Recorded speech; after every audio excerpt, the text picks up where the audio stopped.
Hi, my name is Heidi, and today I wanted to look at relationships. By relationships, I don't just mean with your partner. I mean relationships that you have in all areas of your life, with your family, with those that are closest to you, with your friendships, and in your workplace. The first thing that we are seeking in any kind of relationship is to feel accepted and safe. What we want is clarity, to be able to understand and be understood. What we're looking for is peace. Nobody enjoys confrontation. And we're looking for the love and the joy that brings us the most happiness in our lives. If you fast forward to the end of your life and you look back along the whole period of your lifetime, the key and the most important things that you will remember about what mattered to you the most will be those relationships. So it really should be the one life area where we do place the most amount of attention. When we're small, we obviously learn a lot of our habits and patterns around relationships from our parents, from our mentors, and we learn to mimic those when we're small. And what we want to do today is just look at a fresh perspective of how to come at your relationships as of today very differently to how you would as, say, a 7-year-old, a 10-year-old, a 20-year-old even. And kind of lose those beliefs and stories for a moment, just for a moment, so that we can look at things with a fresh perspective. When there is relationship turmoil, obviously it is the deepest amount of pain. But what we're seeking in terms of clarity and reason is we have to understand first what is the problem. When we're dealing with a lot of relationship pain, it can become very confusing, and we can become very self-centered almost, because all we're focused on is our emotions. Today we want to look at each point that I'm going to talk about from both people's perspective. So if you can hold in your mind a troubled relationship that you have had in the past, to use as an example, or a troubled relationship maybe that you're going through right now, so that you can start to think about that person and your person as we cover each point. So where is this relationship going wrong? If we put aside our confusion and the emotional storm that it brings up in us, we need to decipher where it's going wrong. And the first thing that we look at is communication. If you know my process well and you've read some of my other blogs on purpose and values and those types of things, you'll know that I use a system called acceptance and commitment therapy. The idea of that system is that it is based on the fact that emotionally we operate out of a very early human brain. And the early human brain, its number one goal is to gain acceptance from others. So our inability to communicate, or fear of communicating or over-communicating, so outbursts and things like that, always comes down to how we work our ability to be accepted. The fear of the early human brain of not being accepted, rejected, or pushed away by someone that is closest to us is so paramount within the brain that the fear that we feel is very real. And this is where the anxiousness comes around, say, communicating how you feel and what your needs are. Because we're so very worried that if the other person rejects what we're saying, that we're literally going to die. And that is literally what the brain thinks, because if we cast back to early human days, if we said the wrong thing or did the wrong thing in our immediate family or very small, say, nomadic hunter-gatherer type community, we would have been kicked out, or we wouldn't have been able to survive. The human brain hasn't actually had an update, so to speak, since then. You know, in terms of the way we live, of course, is very differently, and we can survive on our own pretty well. But the brain doesn't necessarily agree with that. So the fear that we feel around confronting relationship issues and not being accepted, understood, is very real. And if you've grown up in an environment where you did speak your mind about how you felt and it was rejected, for instance, if you cried and you were told not to cry, or you ever spoke up and you were punished for it, then that fear of rejection stays with us, and that's where we start to form these habits and patterns that we're still using in our adult years.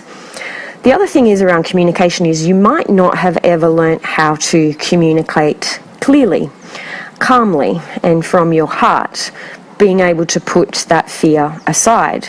So most of us have actually never really learnt the tools. And the most basic human right that we have is to be able to state our needs. And doing that without fear is easier said than done. But the golden rule, and we'll get to this later when we talk about listening and communicating and sort of what that looks like one-on-one. But the golden rule is to be able to simply, instead of stating what is wrong with the other person, is to more focus on stating how you feel. And we are going to get to this a little bit further into the audio. The second issue that arises in relationships is misunderstanding. And this comes from a lack of being able to listen and really observe and selflessly observe what is going on with the other person.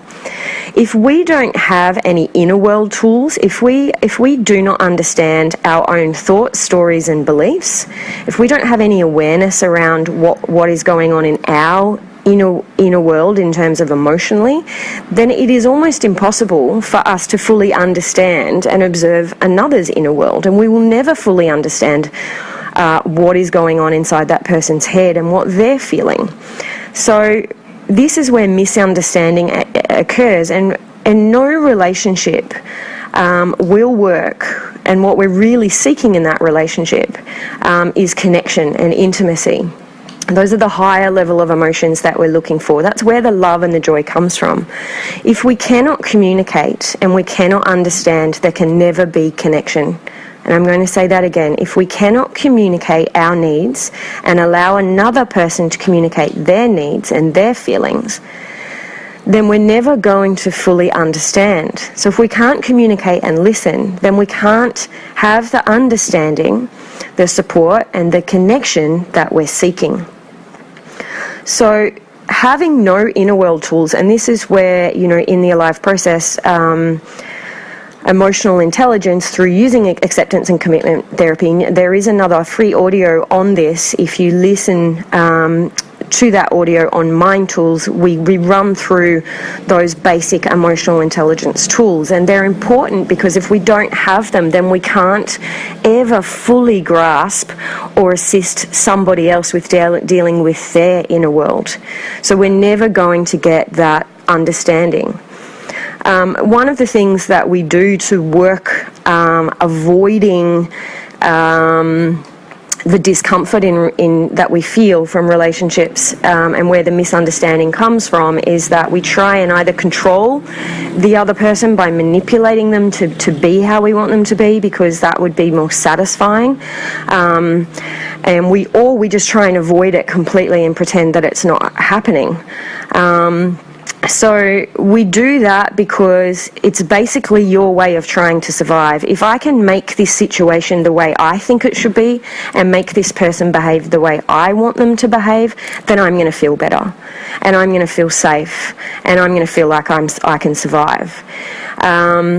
And same goes with avoidance. If I just completely avoid the entire, elephant in the room with whatever relationship issues are there, then I'm going to feel safe. I'm going to feel like I don't have to confront this because the fear is too overwhelming.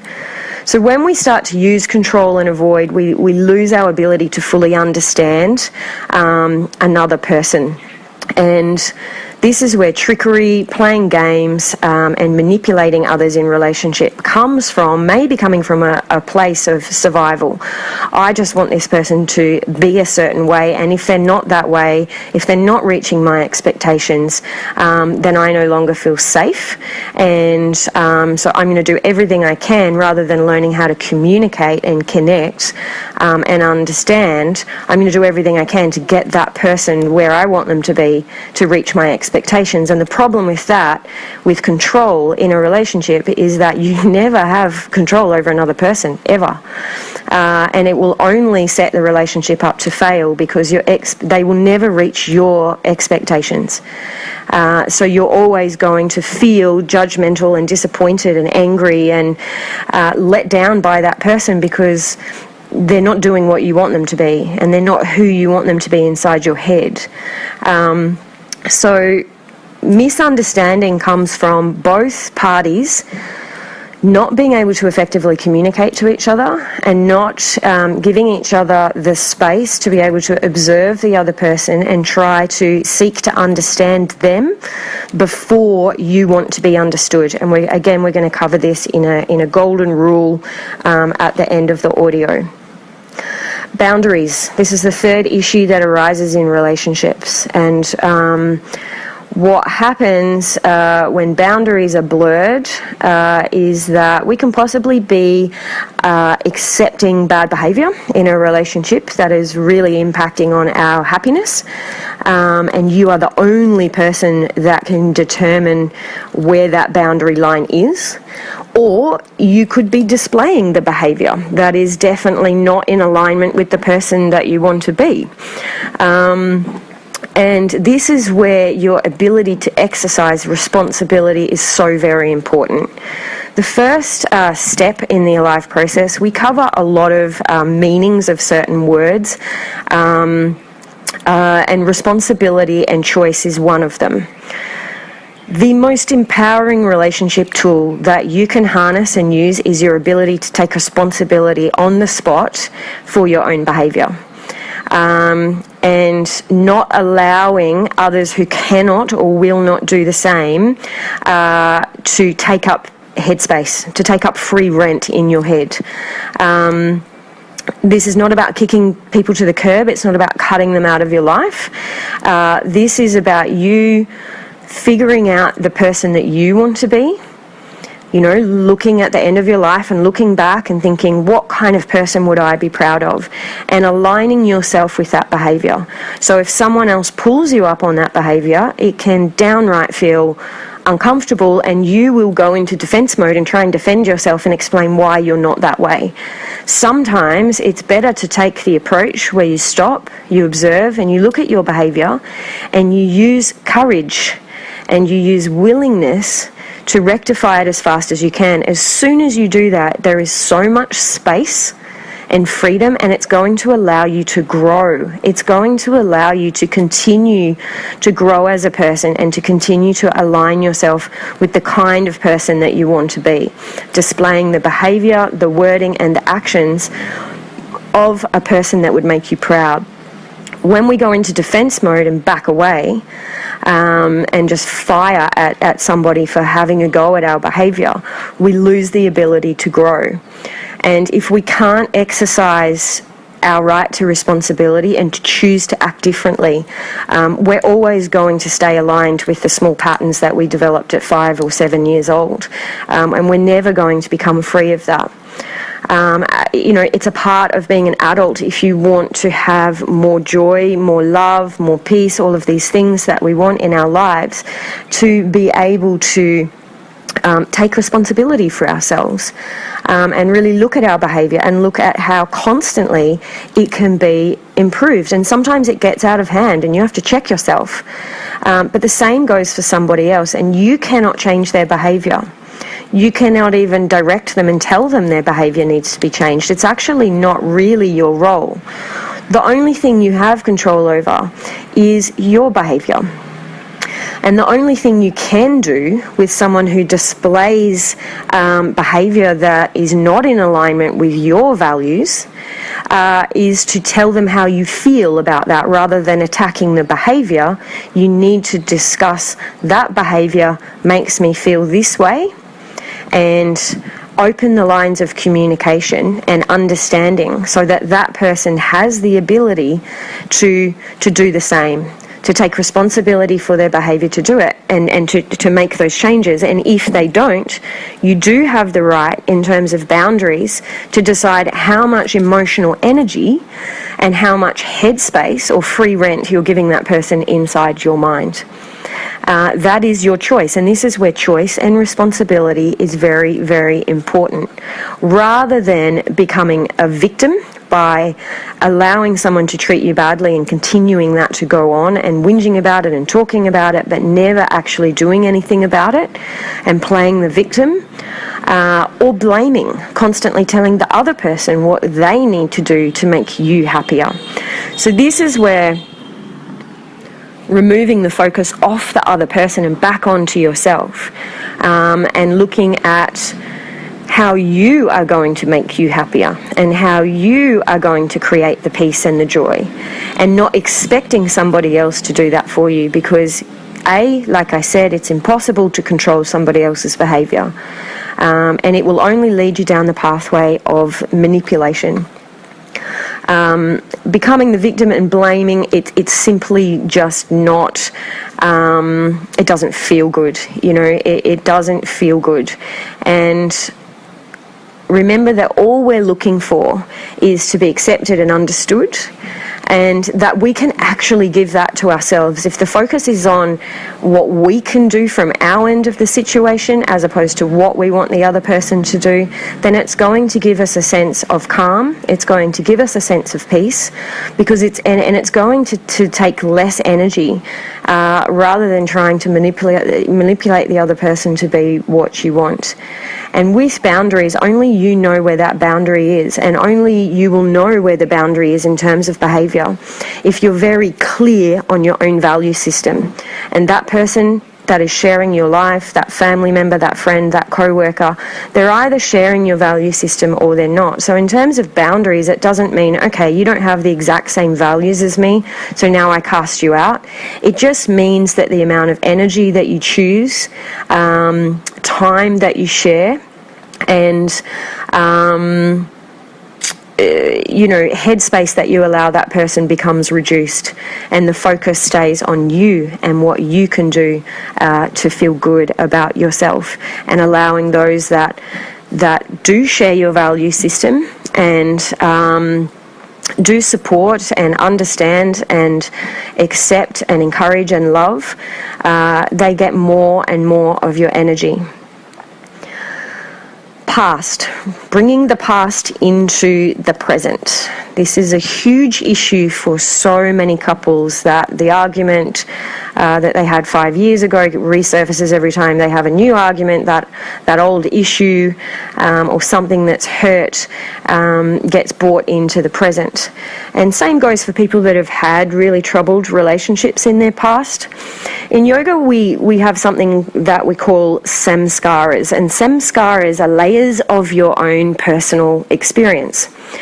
So this means that every conscious experience that you've had is embedded in your subconscious, like the layers of an onion, just layer after layer after layer.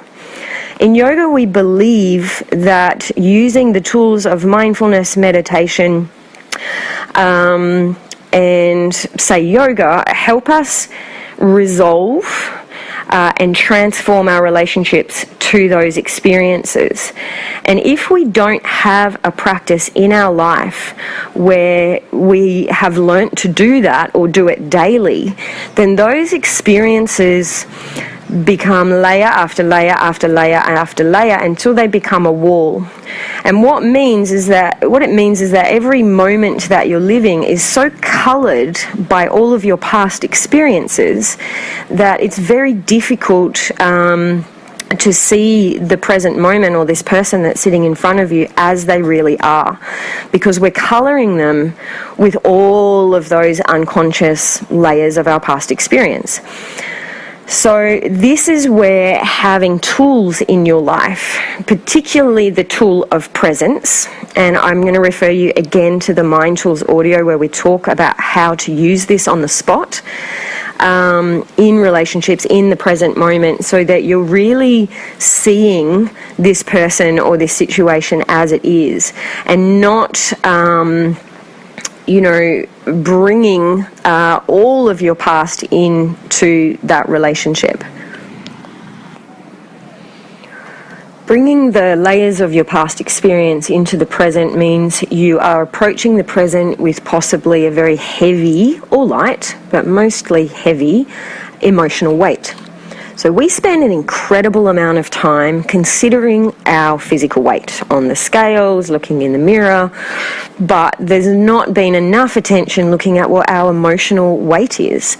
And if I've had a lot of negative experiences either recently or way back into the past just piling up on each other, chances are I could have quite a heavy emotional weight, especially if I haven't taken the time to resolve those emotions or have some kind of tools in my life where I've transformed them.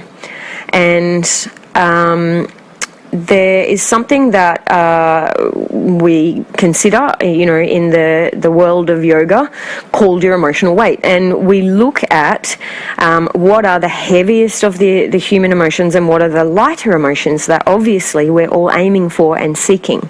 So I want you to consider right now, what is your emotional weight right now? What has actually been going on recently and then into the last couple of years and then way back into your past? And has there been a way that you've learnt to transform the sadness, resolve the pain?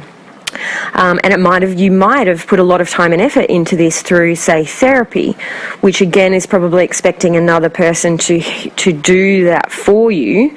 Not everyone approaches therapy in that way, but a lot of people do.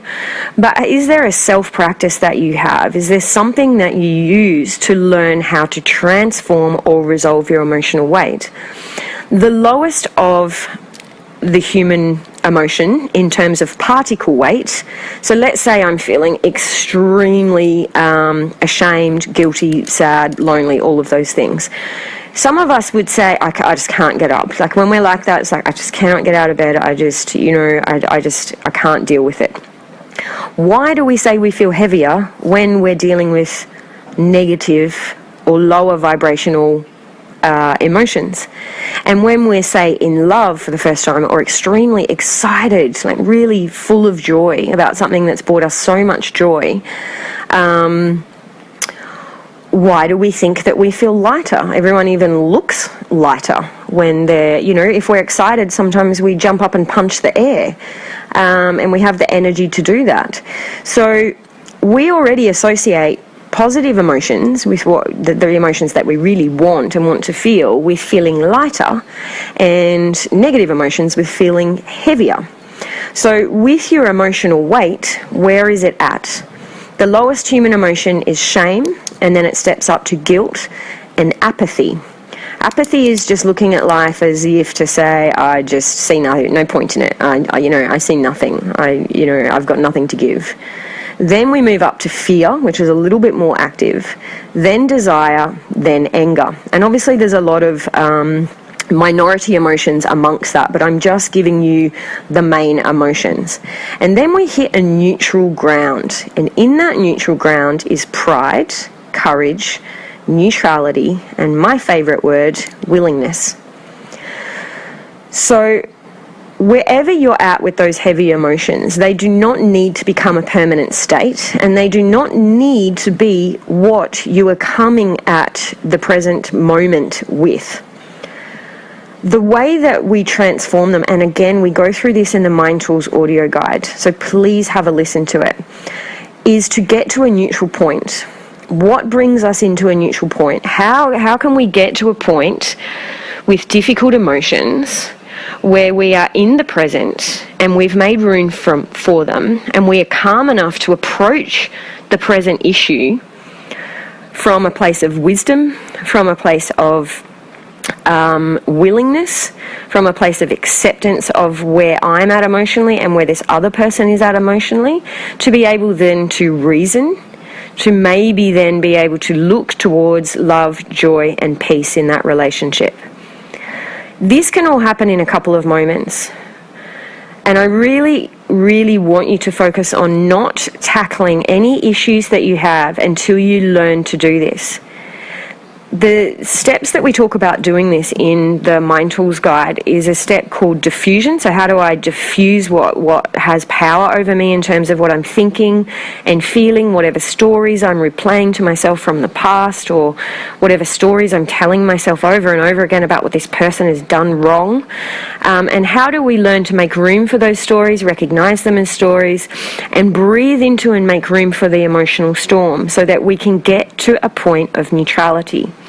To do that, it takes courage. It means you have to put everything aside. You have to literally allow the anger to sit beside you, recognize it as anger, and you have to get a little bit of self-pride back and go, right, I'm literally going to pull in here until I can get myself to a point of neutrality. And that it takes courage to try to do this. And it's not about taking the higher ground and allowing bad behaviour from another person, but to be able to approach the situation, you cannot come at it from an emotional storm. So using the Mind Tools guide that I've shared, we're not going to practice the relationship tool that I'm about to share with you without getting yourself into that space first. Learning how to accept how you are, and hold yourself kindly and breathe yourself through your own discomfort to the point where the thoughts and the stories have calmed, the emotion has calmed, and then look at the relationship in the present moment so that there's no misunderstanding, so that there's no blurring of boundaries and behaviour. Your behaviour doesn't get out of hand, and so that you can effectively communicate. Because if you come at this with all of the layers of the onion right there, we have to peel back a few of those layers and resolve them first so that they don't sting so much. And then we can approach this tool. So the tool is the golden rule for every relationship to learn to harness this tool. It's a Dr. Covey tool, and I'm such a huge fan of his work. But the golden rule is listening to understand before needing to be understood. So the rule is seek to understand before the need to be understood. So when we're in a relationship battle, and when that person is talking to us, possibly highlighting behaviour that they're not happy with, or telling us about their needs, we're already gearing up in our head what we want to say back to them. So this is where listening and communicating just completely falls apart. And if we go back to the ladder of getting what we want in relationships in terms of clarity, acceptance, understanding, peace, joy, love, intimacy, the ladder is, if we cannot communicate, we cannot understand, and if we cannot understand, we cannot have connection. We want communication, understanding, connection. So if we're already gearing up to tell this person everything that we don't like about what they're doing whilst they're talking, that's not going to take you up that ladder. It's just not. So what we do with listening to understand is we have to actively listen, and it takes an incredible amount of energy. I can tell you this as a coach, that if I coach more than 4 people in a day, my ability to effectively listen and find a solution goes down drastically, because it takes so much energy to truly listen for what the person is trying to tell you, because sometimes what we say and what we want are different because we have a fear of not being accepted. We can be dancing around what we feel. We can be not saying exactly what's going on, but that person is always giving you hints. You know, there'll always be keywords in what they're saying. And this is where the selflessness part comes in, because you might not like what they're saying, but that doesn't matter. It's not about you casting judgment on whether this person is right and wrong. What we're doing is seeking to understand that person's experience fully. Trying our best to look at their body language, look into their eyes, listen to what they're saying, even if it's uncomfortable, make room for the discomfort and listen anyway. And you will be able to hear what that person is actually seeking, what they need to feel accepted and what they need to feel understood. So when we do this, we have to approach it with calm. You have to be able to sit there, sit on your hands and zip your mouth and do everything in your power to understand that person. Even if you don't like them, even if their values are different to yours, and even if they have recently displayed behaviour that is unacceptable to you. We still can sit and seek to understand this person. Once we've done that, the second step is to be able to reflect back to them and acknowledge what it is that they're seeking. And all that involves is literally saying, as I understand it, you feel this, this, this, and this. Based on what you just said, your wants and needs are this, this, this, this. Obviously, you're not here to be a doormat, so you're not just going to dive in and help that person get all of their needs if it's not in alignment with your needs. What happens when you listen to understand is that generally speaking, the other person reciprocates. So if you have helped them feel understood, they will then be more open to understanding you and listening to you. So this is like a game of ping pong. And in the beginning, if you have habits and patterns in your relationships where this is like a foreign concept, it takes time to practice. And when we've run relationship retreats in the past, we start this with them on day one. And believe me, it can take 4 to 5 days of them having to walk away from each other, go and sit on their hands and zip their mouth, get themselves back into that space of calm before they can approach it again. It's like riding a bike, falling off, riding a bike, falling off. Anything new is going to take time. But it is a more compassionate approach, not only to the other person, but to yourself. Your job is not to dive in and then tell that person how you're going to fix all their problems or what you think they should do. Your job is to listen and to simply reflect back to them what it is they've said. Because when they hear it again, sometimes they get to find their own answers. And then your only job is to say, okay, well, can I respond with how I'm feeling?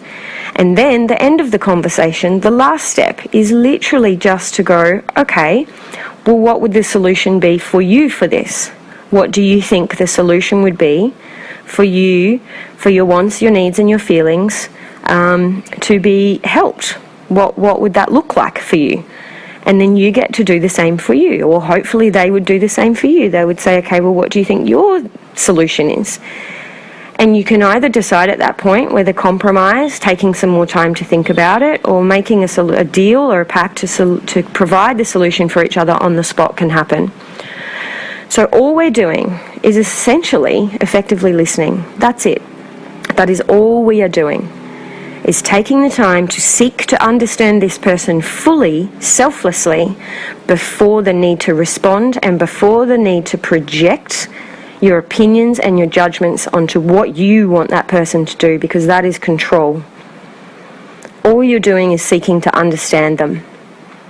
And then you're going to reflect back to them, and then hopefully they will play a game of ping pong and do the same for you.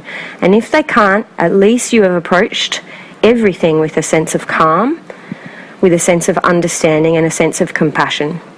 So this is the golden rule, and I would love you to share your feedback with me below in the comments box about how you think you could work this in a particular relationship, maybe even sharing the most common issues that you feel you have recurring in relationships. And what it is, how it is the tool could possibly help. And maybe even what it is that you'd like to know more about in terms of relationship help, because it's extremely helpful for both others and for myself to gain more of an understanding about, how we can all assist each other. I hope you've enjoyed, and I hope you have a wonderful day. We'll talk soon.